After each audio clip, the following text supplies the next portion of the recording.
চলন্ত বাসে ডাকাতি ও শ্লীলতাহানি, টাঙ্গাইলে আটক ৫। ছাত্র রাজনীতির নামে অরাজকতা নিয়ে যা বললেন আজহারী। টার্গেট জাতীয় নির্বাচন, রমজানেও মাঠে সরব থাকবে বিএনপি। মেলায় চাঁদা তোলা নিয়ে বিএনপি দুপক্ষের বিরোধ, হামলায় আহত ৫। শুনছিলেন সংবাদ শিরোনাম, এবারে বিস্তারিত। চলন্ত বাসে ডাকাতি ও শ্লীলতাহানি, টাঙ্গাইলে আটক ৫। ঢাকা থেকে রাজশাহীগামী চলন্ত বাসে ডাকাতি ও নারী যাত্রীদের শ্লীলতাহানির ঘটনায় ৫ জনকে আটক করা হয়েছে। এর মধ্যে ৩ জনকে গ্রেপ্তার দেখিয়ে পুলিশ শনিবার সকালে টাঙ্গাইলের পুলিশ সুপার মিজানুর রহমান এক প্রেস ব্রিফিংয়ে তথ্য জানান। পাশাপাশি এ ঘটনায় মির্জাপুরের ডিউটি অফিসার আতিকুজ্জামান বরখাস্ত করা হয়েছে। দায়িত্বে অবহেলার কারণে তাকে বরখাস্ত করা হয়েছে বলে জানান এসপি। গত সোমবার রাতে ঢাকা থেকে রাজশাহীর উদ্দেশ্যে ছেড়ে আসা একটি বাসে ডাকাতির ঘটনা ঘটে। সে ঘটনায় শুক্রবার সকালে মির্জাপুর থানায় মামলা করেন বাসে থাকা এক যাত্রী। ডাকাতির ঘটনার শুরুতে বাসের সুপারভাইজার, চালক ও চালকের সহকারীকে আটক করা হলেও তাদের জামিন দেন আদালত। মামলার এজাহারে বলা হয়, ডাকাতরা অস্ত্রের মুখে জিম্মি করে মারধর করে যাত্রীর কাছ থেকে টাকা, মোবাইল ফোন ও দামি জিনিসপত্র লুট করে নেয়। পরে বাসে থাকা ২ থেকে ৩ জন নারীকে যৌন নিপীড়ন করে। ছাত্র রাজনীতির নামে অরাজকতা নিয়ে যা বললেন আজহারী। ক্যাম্পাসে ছাত্রদের গায়ে হাত তোলা সংস্কৃতি চিরতরে বন্ধ করতে হবে বলে মন্তব্য করেন জনপ্রিয় ইসলামিক বক্তা মিজানুর রহমান আজহারী। মিজানুর রহমান আজহারী বলেন, যে হাত কলম ধরে সে হাতে অস্ত্রের স্পর্শ না লাগুক। ফেসবুক স্ট্যাটাসে আজহারী বলেন, বিশ্ববিদ্যালয় ক্যাম্পাসগুলোতে এক ছাত্র অন্য ছাত্রকে টর্চার করায়, গায়ে হাত তোলার সংস্কৃতি চিরতরে বন্ধ করতে হবে। তিনি আরো বলেন, ছাত্র রাজনীতির নামে শিক্ষাঙ্গন থেকে বিলোপ সাধন হোক সকল অরাজকতা। যে হাত কলম ধরে সে হাতে স্পর্শ না লাগুক অস্ত্রের। টার্গেট জাতীয় নির্বাচন, রমজানেও মাঠে সরব থাকবে বিএনপি। রমজানেও মাঠে সরব থাকবে বিএনপি। ত্রয়োদশ জাতীয় সংসদ নির্বাচন সামনে রেখে নিজ এলাকায় যাওয়ার প্রস্তুতি নিচ্ছে দলের সম্ভাব্য প্রার্থীরা। সভা সমাবেশের মতো কোনো কর্মসূচি না থাকলেও সাংগঠনিক ও ধর্মীয় কর্মসূচিতে সক্রিয় থাকবে নেতাকর্মীরা।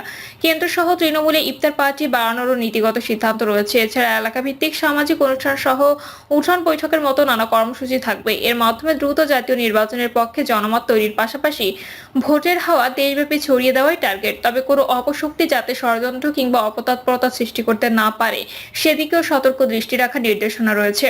রমজানে দলীয় নেতাকর্মী ও সাধারণ মানুষের আস্থা অর্জনই প্রধান লক্ষ্য সম্ভাব্য প্রার্থীদের। ইতোমধ্যে ক্লিন ইমেজের দলীয় সাবেক এমপি ও তরুণ ছাত্রনেতা এলাকা কেন্দ্রিক যোগাযোগ বাড়িয়েছে। জানতে চাইলে বিএনপির স্থায়ী কমিটির সদস্য আমির খসরু মাহমুদ চৌধুরী বলেন, শেখ হাসিনার পতনই নির্বাচনের একটা বার্তা। রমজানে সবাই রোজা রাখেন, রাতে ইবাদত বন্দেগী করেন। এই মাসে ইফতার পার্টির মাধ্যমে সাংগঠনিক তৎপরতা চালু থাকবে। সর্বস্তরের মানুষ নিয়ে বিএনপির ইফতার পার্টি হবে। বিগত সময়ে ইফতার পার্টিগুলো ভেঙে দিয়েছে স্বৈরাচার সরকার। এবারের প্রেক্ষাপট ভিন্ন। এর জন্য রাজধানী সহ সারা দেশের সব পর্যায়ে ইফতার পার্টি করবেন নেতাকর্মীরা। সূত্র জানায়, প্রতি বছরের মতো এবারও রোজার প্রথম দিনে রাজধানীর লেডিস ক্লাবে এতিম ও আলেম ওলামাদের সঙ্গে নিয়ে ইফতার মাহফিল করবে বিএনপি। ৬ রমজান বিদেশি কূটনীতিকদের সম্মানে ইফতারের আয়োজন করবে দল। পেশাজীবী ও রাজনৈতিক দলের নেতাদের নিয়ে বিএনপির পক্ষ থেকে কেন্দ্রীয়ভাবে ইফতারের আয়োজনের পরিকল্পনা রয়েছে। সব কর্মসূচিতে ভারপ্রাপ্ত চেয়ারম্যান তারেক রহমান লন্ডন থেকে ভার্চুয়ালি যুক্ত হবেন। এছাড়া ঢাকা মহানগর, উত্তর ও দক্ষিণ বিএনপি প্রতিটি থানা ভিত্তিক এবং বিএনপির অঙ্গ সহযোগী সংগঠনের পক্ষ থেকে ঢাকা ইফতার মাহফিলের আয়োজন থাকবে। দেশের সাংগঠনিক ১০ বিভাগ, জেলা, থানা, ইউনিয়ন ও গ্রাম পর্যায়ে বিএনপি ও অঙ্গ সংগঠনের পক্ষ থেকে ইফতার মাহফিল করবে। অধিকাংশ ইফতার মাহফিলে বিএনপির ভারপ্রাপ্ত চেয়ারম্যান ভার্চুয়ালি যুক্ত থাকবেন এবং দলের মহাসচিব সহ কেন্দ্রীয় নেতারাও অংশ নেবেন। এদিকে রমজানের আগে দলের বর্ধিত সভায় আয়োজন করছে বিএনপি। কেন্দ্র থেকে তৃণমূল নেতাদের কথা শুনবেন ভারপ্রাপ্ত চেয়ারম্যান তারেক রহমান। এর পরিপ্রেক্ষিতে রমজানে বিএনপির সাংগঠনিক তৎপরতা ও সম্ভাব্য প্রার্থীদের করণীয় বিষয়গুলো উঠে আসবে বলে মনে করছেন দলটির কেন্দ্রীয় নেতারা। তারা বলছেন, রমজানের সভা সমাবেশ না থাকলেও মাস জুড়ে দলের নানা কর্মসূচিতে তৎপর থাকবে। এর মধ্য দিয়ে জাতীয় নির্বাচনের হাওয়া তৈরি হবে। ইফতার মাহফিলের পাশাপাশি কূটনৈতিক তৎপরতা গুরুত্ব পাবে। বিএনপির জন্য আগামী নির্বাচন অত্যন্ত গুরুত্বপূর্ণ হিসেবেও দেখছেন নীতি নির্ধারকরা। এজন্য আগামী জাতীয় সংসদ নির্বাচনে অংশ নিতে চান এমন সম্ভাব্য প্রার্থীরা নিজ নিজ এলাকায় ব্যস্ত সময় কাটাবে। জনগণের কাছে তাদের ব্যক্তিগত ইমেজ বাড়াতে নানামুখী কাজে তৎপর থাকবে নেতারা। বিএনপির একাধিক নেতা জানান, জাতীয় সংসদ নির্বাচনের বিষয়টি মাথায় রেখে রমজানকে সাংগঠনিক মাস ধরে পুরো কার্যক্রম পরিচালনা করা হবে। মাস জুড়ে চলবে সাংগঠনিক শক্তির মহড়া। কোথাও কোনো কোন্দল বা দুর্বলতা থাকলে তা দূর করা হবে। এর মধ্য দিয়ে বিএনপি ও অঙ্গ সংগঠনের নেতাকর্মীদের মধ্যে দীর্ঘদিনের সমন্বয়হীনতা দূর হবে বলেও আশাবাদী তারা। এছাড়া কাউন্সিলের মাধ্যমে বিভিন্ন পর্যায়ে নতুন কমিটি ঘোষণা করা হবে। বিগত সময়ে আন্দোলনে সক্রিয় অংশগ্রহণ ও ত্যাগী নেতাদের মূল্যায়ন করা হবে। বিএনপি যুগ্ম মহাসচিব শহীদ উদ্দিন চৌধুরী অ্যানি বলেন, রমজান ইবাদতের মাস, রাজনৈতিক বড় কর্মসূচি, সভা সমাবেশের মতো কর্মসূচিতে যাব না। আমাদের কার্যক্রম থাকবে এতিমদের পাশে থাকা, এতিম ও ওলামা, বিভিন্ন রাজনৈতিক দলের নেতা ও নাগরিকদের সম্মানে ইফতার করা। এছাড়া নির্বাচনের রোডম্যাপ ঘোষণার জন্য আমাদের জোরালো দাবি আছে, তবে রমজানের সে অনুযায়ী সাংগঠনিক তৎপরতা থাকবে। বিএনপি ঢাকা বিভাগের সাংগঠনিক সম্পাদক কাজী সাইদুল আলম বাবুল বলেন, আমরা দৃঢ়ভাবে বিশ্বাস করি জাতীয় নির্বাচন এবছরই হবে। সরকার খুব দ্রুত নির্বাচনী রোডম্যাপ ঘোষণা করবে। রমজান মাস উপলক্ষে বিশেষ কোনো কর্মসূচি এখনো দল থেকে ঘোষণা আসেনি, তবে ইফতার পার্টির মাধ্যমে এক ধরনের নির্বাচনী হাওয়া তৈরি হবে বলে মনে করি। বাংলাদেশের জনগণ চাচ্ছে খুব শিগগিরই একটা নির্বাচন হোক। জনগণ নির্বাচনের দাবিতে মাঠে নেমে গেছেন, নির্বাচনী আবহাওয়া তৈরি হয়ে গেছে। শিগগিরই নির্বাচন না হলে এই জনগণ মাঠ থেকে উঠে যাবে না। তিনি বলেন, রমজান মাসে আমাদের সাংগঠনিক যে কর্মকাণ্ড, নতুন কমিটি সম্মেলনের মাধ্যমে কমিটিগুলো করা, এগুলো থাকবে।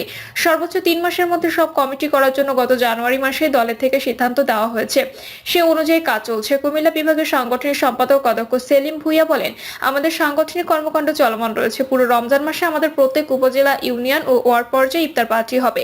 পাশাপাশি সাংগঠনিক কর্মকাণ্ড চলবে। সামনে জাতীয় নির্বাচন, যারা সম্ভাব্য প্রার্থী তারা বিভিন্ন কর্মকাণ্ড চালিয়ে যাচ্ছেন। ইফতারের মাধ্যমে তারা গ্রাম পর্যায়ে সাংগঠনিক কর্মকাণ্ড চালাবেন। বাগেরহাট জেলা বিএনপি যুগ্ম আহ্বায়ক লায়ন ডক্টর শেখ ফরিদুল ইসলাম বলেন, এলাকায় নিয়মিত সময় দিচ্ছি। হাইকমান্ডের নির্দেশনা নেতাকর্মীদের সঙ্গে নিয়ে দলীয় কর্মকাণ্ড অব্যাহত রাখছি।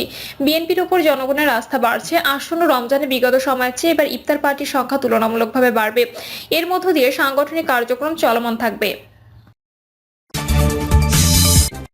মেলায় চাঁদা তোলা নিয়ে বিএনপি দুপক্ষের বিরোধ, হামলায় আহত 5।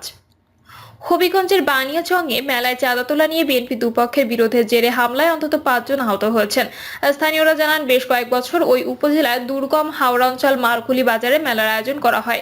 মেলা ঘিরে প্রতিবছর সংঘর্ষ, চাঁদাবাজি হয় ও জুয়ার আসর বসে। ফলে গত 3 বছর মেলা বন্ধ ছিল। এবার ইউনিয়ন বিএনপি সভাপতি ওমর ফারুকের নেতৃত্বে শুক্রবার আবারও মেলা আয়োজন করেন কয়েকজন। এতে আপত্তি তুলেন ইউনিয়ন যুবদল সাধারণ সম্পাদক, ইউপি মেম্বার মনির মিয়া সহ কয়েকজন বিএনপি নেতা। শুক্রবার রাতে মেলার জন্য কয়েকজন বাজারে চাঁদা তুলতে শুরু করলে মনির মিয়ার সঙ্গে কথা কাটাকাটি হয়।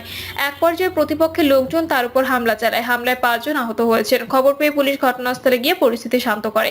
আহতদের মধ্যে ইউনিয়ন যুবদলের সাধারণ সম্পাদক ও ইউপি সদস্য মনির মিয়া, যুগ্ম সম্পাদক আলম মিয়া ও ইউনিয়ন কৃষক দল সভাপতি মহসিন মিয়াকে গুরুতর অবস্থায় হবিগঞ্জ সদর আধুনিক হাসপাতালে ভর্তি করা হয়েছে। বাকিদের স্থানীয়ভাবে চিকিৎসা দেওয়া হচ্ছে। প্রিয় দর্শক, এই ছিল এখনকার সর্বশেষ সংবাদ। আপডেট সব সংবাদ পেতে চ্যানেলটি সাবস্ক্রাইব করে বেল আইকনটি ক্লিক করে রাখুন।